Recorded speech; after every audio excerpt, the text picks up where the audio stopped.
Pues, quiero hablar un poco sobre el surgir dependiente y la explicación aquí es basada en Nawan Drakpa, el guese de cera que vive en San Francisco, a una hora de donde está él, que es verdaderamente increíble este maestro, que guau, cumple ya 90 años este año. Mm. Es el surgir dependiente.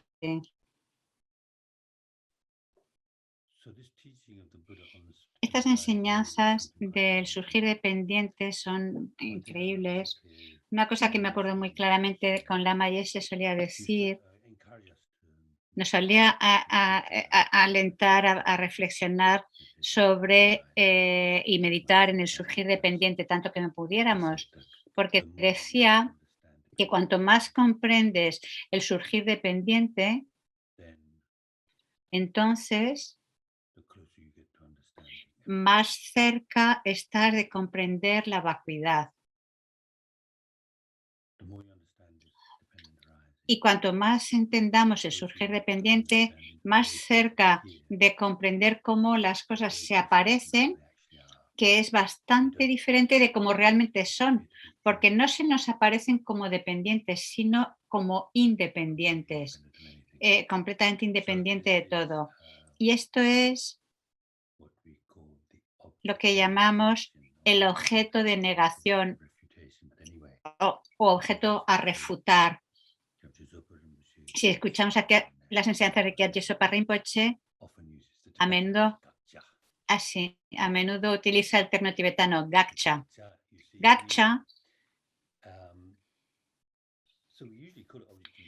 que normalmente lo llamamos objeto de negación, pero realmente creo que es más adecuado objeto de refutación, porque necesitamos utilizar razonamientos, un análisis racional para refutar la existencia de tal cosa. En otras palabras, se nos aparecen las cosas de una forma y entonces uno analiza de que no puede existir tal y como se aparece en base a unos razonamientos, entonces lo refuta la negación de esa apariencia. La refutación de esa apariencia es la vacuidad, por eso es tan importante y es como, o sea, ese surgir independiente, a ver, ha dicho algo de, se me ha escapado. Entonces, Nagarjuna, el gran maestro de la India, no estoy seguro bien de qué siglo, no soy muy bueno con las fechas, yo creo que el cuarto, quinto, bueno, unos cuantos años después del Buda, no, el quinto no, más antes, un gran maestro, sí, el segundo siglo, sí, un gran maestro que en sus escrituras hablaba de todas estas enseñanzas del Buda y señalaba sobre todo que de entre todas las enseñanzas las más increíbles eran las del surgir dependiente. Y, y- y porque el mero hecho de comprender que las cosas son dependientes, eso da las bases para comprender que las cosas no existen por sí mismo, por su propio lado. Y comprendiendo eso, tienes la llave para poder eliminar totalmente todo el sufrimiento y las causas de sufrimiento en tu propia mente, en tu propio ser, y de una vez por todas, para siempre. Es realmente increíble. Lama Tsongkhapa, hay un texto que algunos de vosotros conocéis, la alabanza, a ver. Ah, sí, la alabanza al surgir dependiente, sí. Alabar al Buda por enseñar el surgir dependiente, que al final de, bueno, que, eh, o sea, introduciré todo esto en estas sesiones. Hay un sutra llamado que habla del surgir dependiente y realmente me encanta es la cita que aparece en este sutra que dice,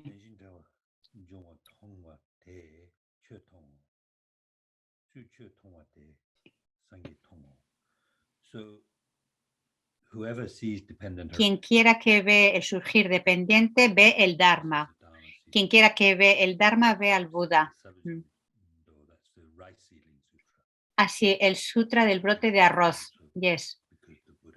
Y se llama así porque como el Buda estaba sosteniendo como una semilla o un brote de arroz para explicar el surgir dependiente. Quien quiera que vea el surgir dependiente ve el Dharma y quien quiera que vea el Dharma ve al Buda. Pero yo pienso que no es así de simple. ¿Qué quiere decir? O sea, que quien quiera que vea el surgir dependiente, quien quiera que entienda el surgir dependiente, los diferentes niveles de surgir dependiente que hay, entonces ven el Dharma. Y eso quiere decir que comprenderán la vacuidad. Ver el Dharma será que comprenderán la ausencia de identidad, la naturaleza última de la realidad.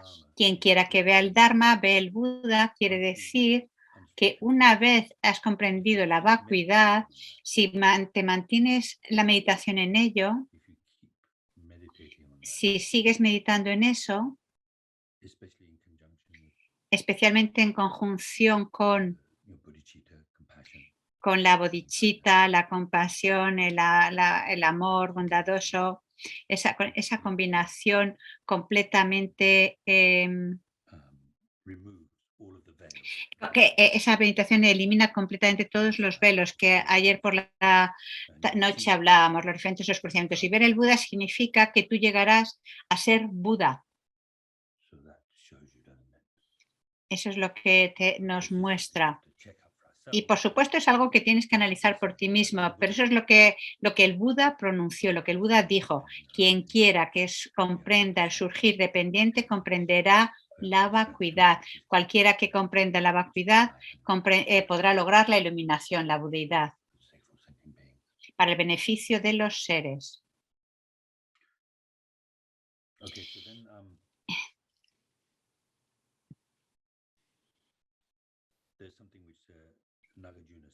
Hay algo que dijo Nagarjuna,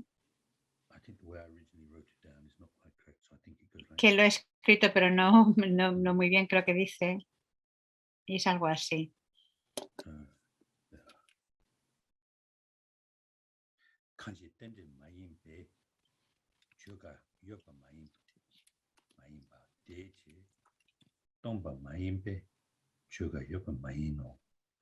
So Nagarjuna is saying, Nagarjuna viene a decir, ya dado que no hay nada que no surja dependientemente, por tanto no hay nada que no esté vacío.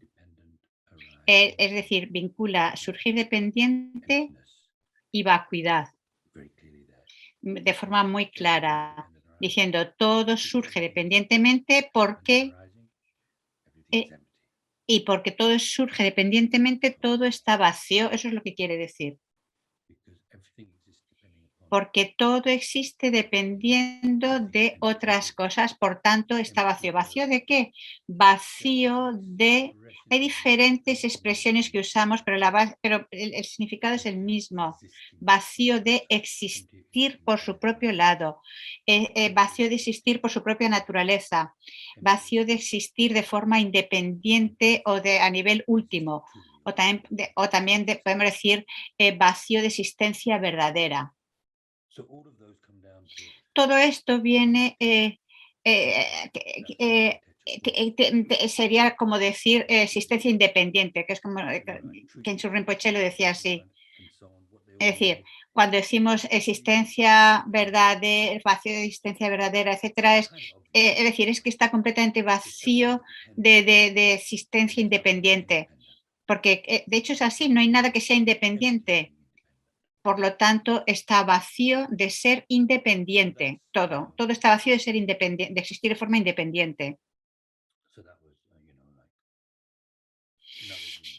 Nagarjuna, esa es la explicación de Nagarjuna de forma así como simple, cómo lo enuncia en cuanto a su relación o conectado con el surgir dependiente, la vacuidad y surgir dependiente. A ver. No es un punto muy difícil, pero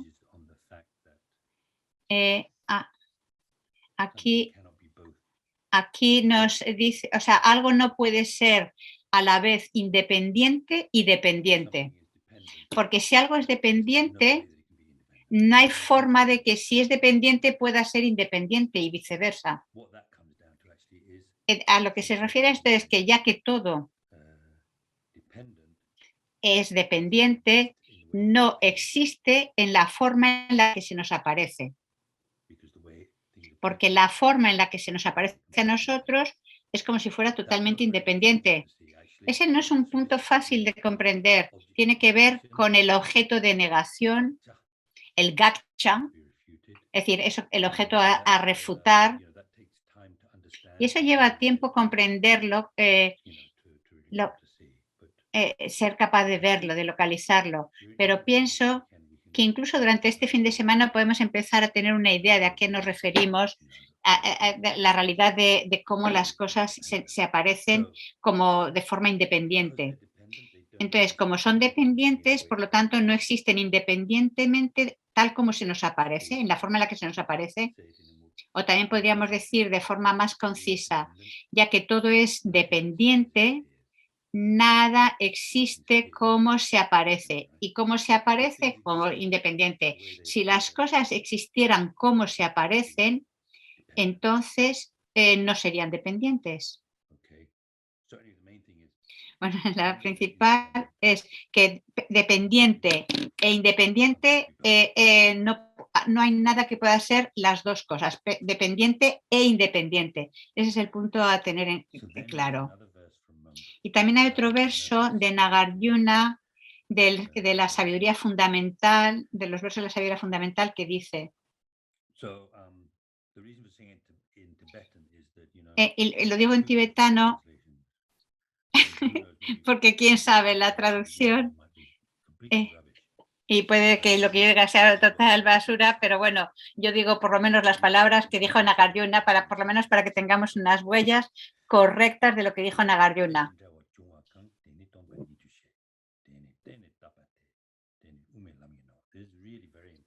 Wow, ese es fantástico este verso. ¿Y cómo os lo traduciría? Es cualquier cosa que surja dependientemente se explica como solo vacuidad, tompañí. Es decir, no quiere decir que todo es vacío, es justo vacío, eso es vacío, eso es imputado dependientemente, ese es el camino medio. ¿Qué quiere decir todo esto? Esta primera línea es fácil para nosotros ahora, es decir, todo surge dependientemente, por lo tanto, todo depende de algo. Voy a introducir los diferentes niveles de surgir dependiente y así se nos quedará más obvio cómo todo efectivamente surge dependientemente. Si no hemos escuchado nunca sobre enseñanzas del surgir dependiente, podríamos pensar que algo puede depender de otras cosas. Cualquier cosa que surja dependientemente tiene que ser vacío. Eso ya lo hemos dicho. La cosa es, este no es un pensamiento de solamente la traducción inglés cuando hablamos de vacuidad. Los tibetanos tienen los mismos problemas con la palabra tompa. Tompa quiere decir vacío. Pero cuando nosotros no decimos que todo surge dependientemente y por tanto es vacío, cuando decimos la palabra vacío o vacuidad, parece como que no existe cuando escuchamos eso. Y no solo eso, cuando realmente entramos en esto, todo lo que es dependiente es vacío, vacío de existir por su propio lado o vacío de poderlo encontrarlo cuando lo buscas. Por ejemplo, el no poder encontrar el yo en tu cuerpo y mente. ¿No tienes la sensación en esa meditación? Tú primero piensas cómo se te aparece ese sentido del yo que está continuamente, que está sintiendo continuamente como siendo el propietario de cuerpo y mente. Pero cuando buscas ese yo, no lo podemos encontrar. Y entonces, cuando estás convencido que no lo puedes encontrar ese yo, ese no encontrarlo, ese yo, permitir que tu mente entre en esa experiencia de no encontrar ese yo, entonces después de esa meditación, al salir de esa meditación, puedes pensar, dice, bueno, si no lo puedo encontrar, entonces lo que quiere decir que no existe. ¿Cómo puede existir si no lo encuentro? Normalmente, si no podemos encontrar algo, si no podemos encontrar algo en el único sitio donde lo podrías encontrar, eso significa que no existe. Entonces, te puede llevar a preguntarte que entonces, ¿cómo puede que algo exista siendo vacío? Si está vacío y si no puedes encontrar algo, entonces, ¿cómo puedes encontrarlo? ¿Tiene sentido esto que digo? ¿Lo comprendéis? Espero, espero que lo... Tenemos todavía un poquito de tiempo, dice. Ujú.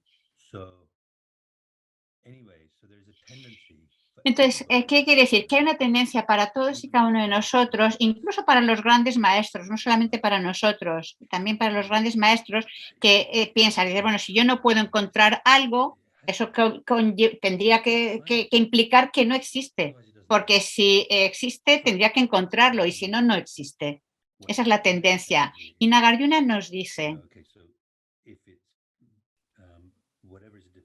cualquier cosa que surja, que surge dependientemente está vacío de existir por sí mismo, eso se denomina dependientemente. Entonces, lo que está diciendo es que el mero hecho de que no puedas encontrarlo, de que esté vacío, no significa que no exista. Por ejemplo, los tibetanos utilizan el ejemplo o sea, si tú a lo mejor desde lejos ves a un conejo que te parece que tenga cuernos o algo así, o sea, algo que parece que exista pero que en realidad no. Dice, ¿cuál sería un buen ejemplo de algo que parece que exista pero que en realidad no exista? ¿Tenéis alguna idea de cuál sería un ejemplo? Palomita, no. No.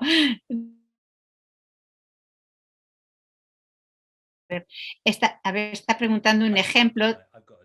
Vale, él tiene ya el ejemplo. Tiene un ejemplo que puede funcionar. A ver, no tanto como lo de los cuernos del conejo, pero por ejemplo, a ver, a ver,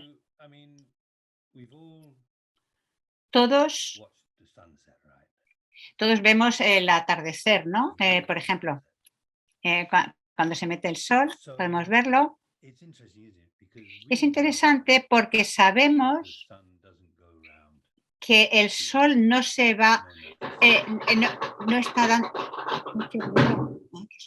el sol no está dando la vuelta al mundo. Cuando se mete el sol al atardecer, olvídate de lo que sabes, tú simplemente ves el sol que se va metiendo como por detrás de la Tierra. Todos estamos viéndolo, pero no es que el sol se esté metiendo por debajo de la Tierra, ¿no? A ver. No hay un sol que gradualmente esté descendiendo y caiga. Y que se dé la vuelta a la Tierra. O sea, lo que está haciendo es simplemente dando la vuelta, ¿sí o no? ¿Es verdad o no? No es que el sol esté cayendo.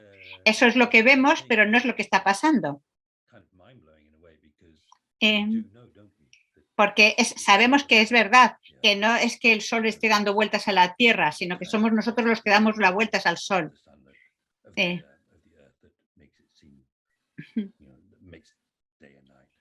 y eso es lo que hace que tengamos días y noches. Pero sin embargo, cuando tú miras un atardecer, lo que tú estás viendo es que el sol está descendiendo. Tú no ves que la Tierra se mueva.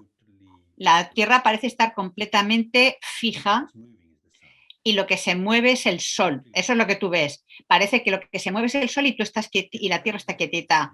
Es muy difícil ver una puesta de sol y tener conciencia de que la Tierra se le está moviendo, que es de hecho lo que pasa. Pues es algo así el ejemplo. El que, vamos a ver, el caso es que porque las cosas sean vacías no quiere decir, a ver, espera, wait a minute, que lo repita.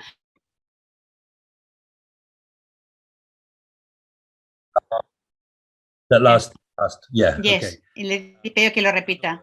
En otras palabras, en vez de decir los cuernos de un conejo, decimos, el caso es que porque las cosas estén vacías no quiere decir que las cosas sean completamente no existentes, como por ejemplo el sol dando vueltas a la Tierra.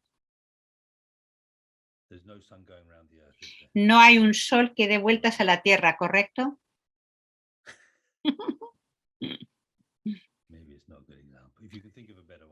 Bueno, si tenéis un ejemplo mejor, pues lo podéis decir, pero ese es el que se le ha ocurrido a él. Es el que puedo pensar yo de momento. Por ejemplo, o también un rostro en el espejo. Porque tu rostro no está en el espejo, es simplemente el reflejo. Pero tu rostro no está en el espejo. O cuando ves el reflejo de la luna en el agua. Estamos acostumbrados a ver el reflejo como tal, pero de hecho, si hacemos una fotografía del reflejo de la luna en un agua tranquila, fácilmente identificamos que es una fotografía, pero sabemos que el reflejo de la luna no es la luna y lo conocemos esto pues por el propio contexto. Podemos ver el reflejo de la luna en el agua, pero no podemos ver la diferencia, o sea, lo podemos entender en el contexto.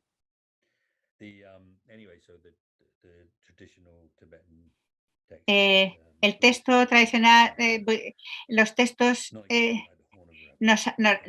ejemplo que te suelen decir es no existente como los cuernos de un conejo.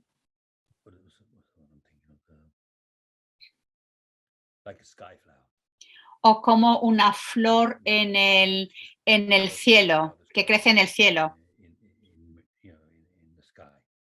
Como una flor que crece en el cielo. No, eso no existe.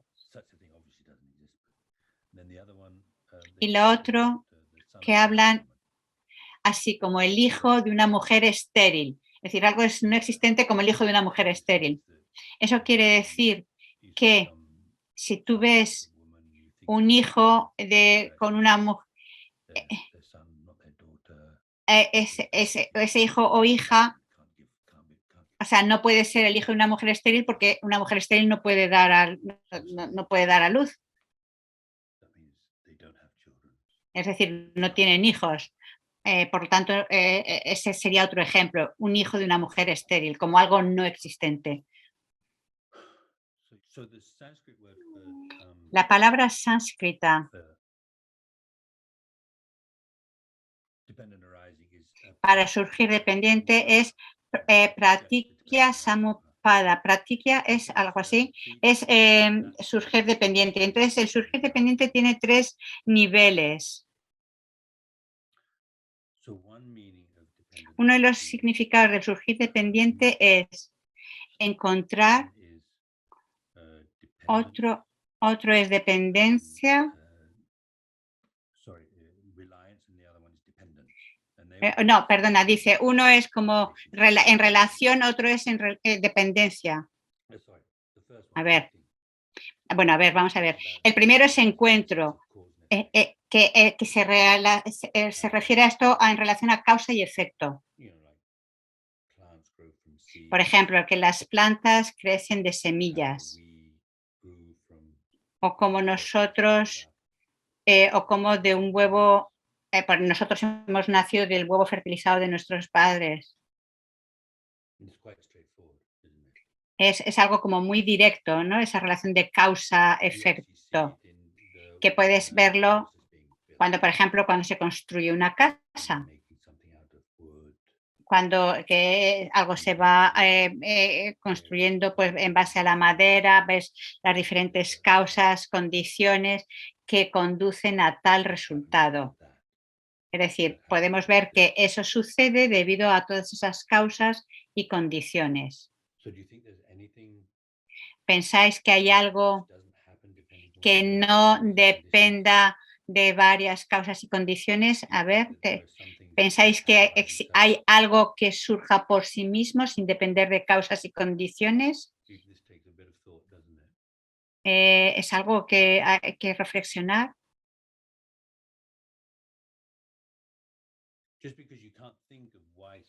El que no podamos ver, el mero hecho de que no podamos ver algo. Espera, si me ha pasado esto, no entiendo.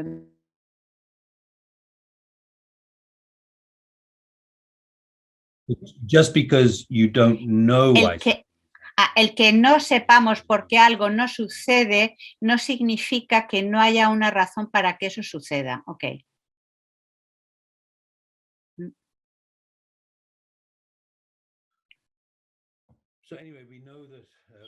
Entonces, hay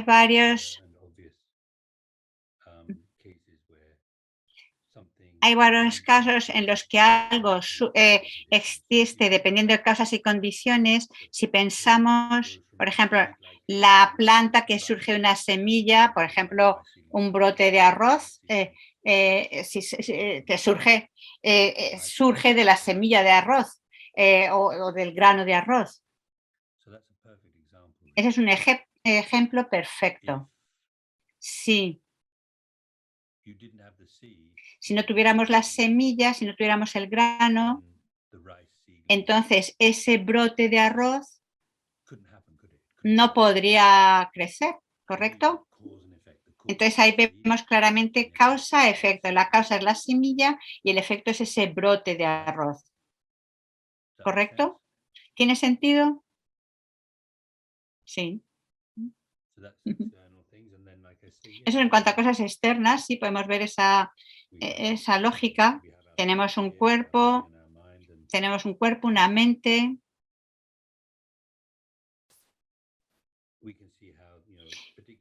Y podemos ver, especialmente en cuanto al cuerpo físico, cómo empezó, como esa pequeña, ese huevo fertilizado prácticamente invisible al principio, que estaba en el útero materno, y cómo a partir de eso empezó a desarrollarse, nacimos en ese cuerpo pequeñito que ha ido creciendo, creciendo, creciendo, hasta el momento presente, el cuerpo que tenemos ahora. Si pensamos al respecto, este cuerpo es el resultado o el efecto, y la causa de este cuerpo sería numerosas, porque no es simplemente el huevo fertilizado, pero también pues eso, los alimentos que hemos ido tomando, que han permitido que este cuerpo se desarrolle, pero por supuesto, pero hay también otras cosas que, es decir, hay otros factores que van facilitando.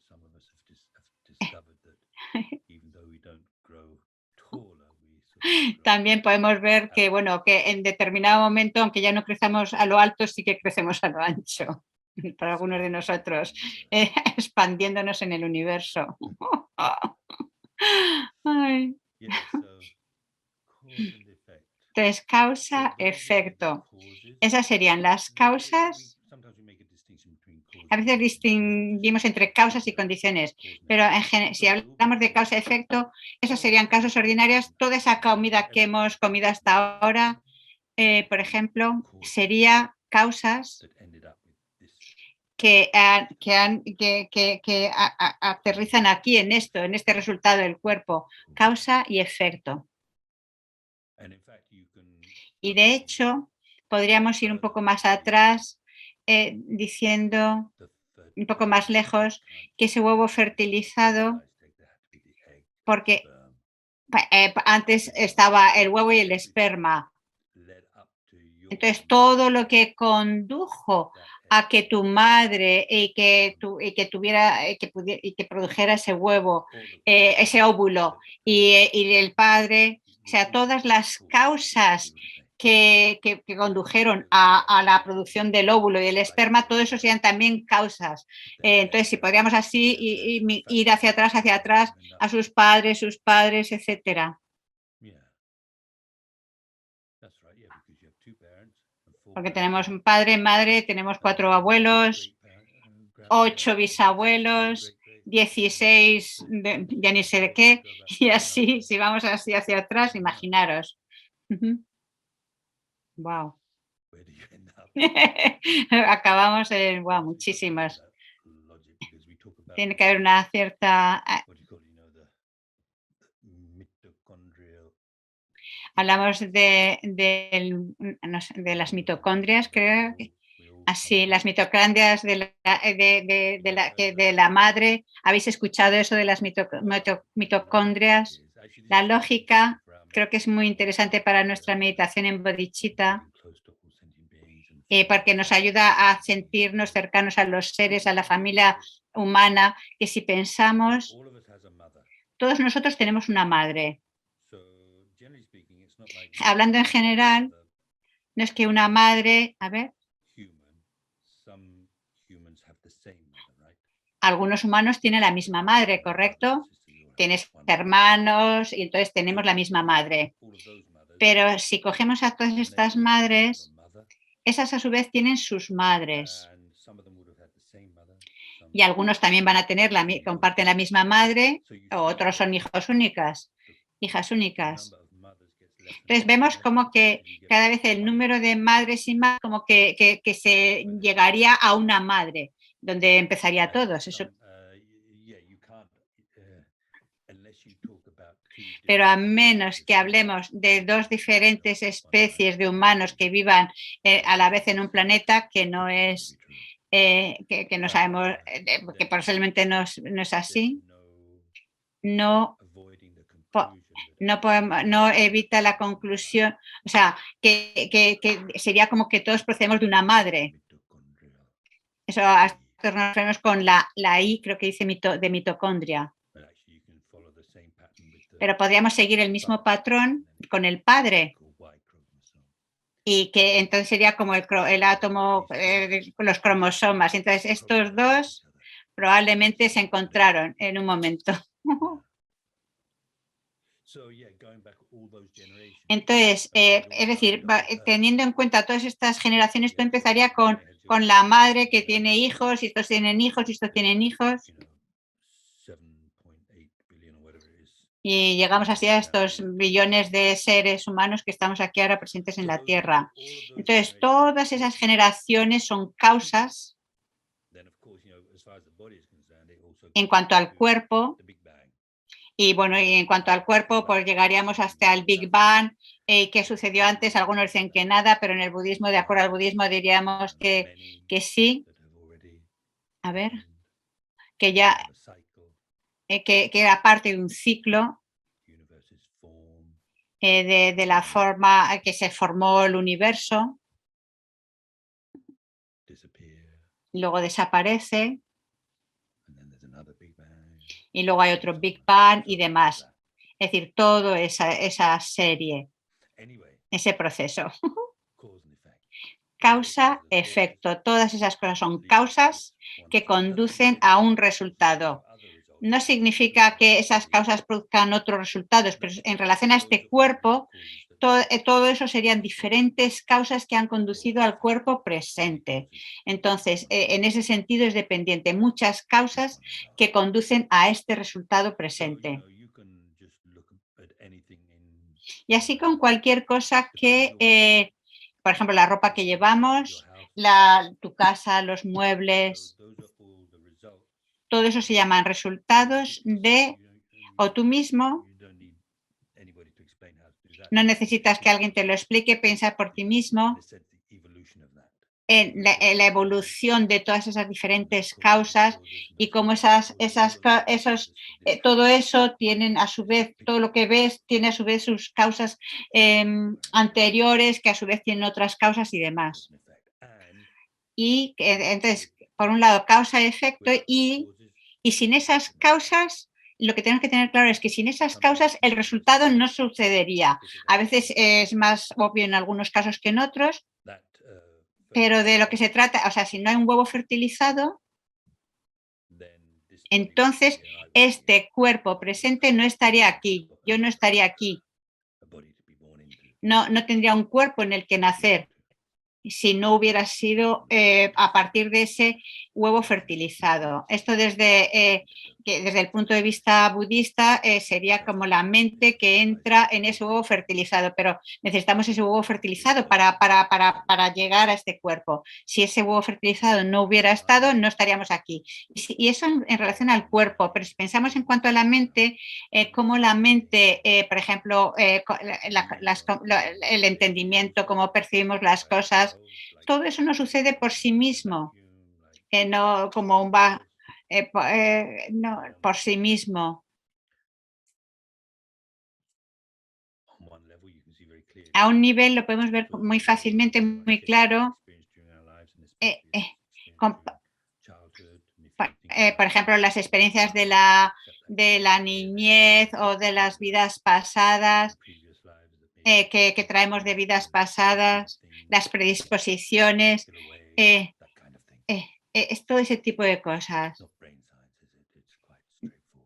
Es decir, que a su vez todo ese proceso mental depende de otras causas. Hay unas causas anteriores y luego vienen los efectos.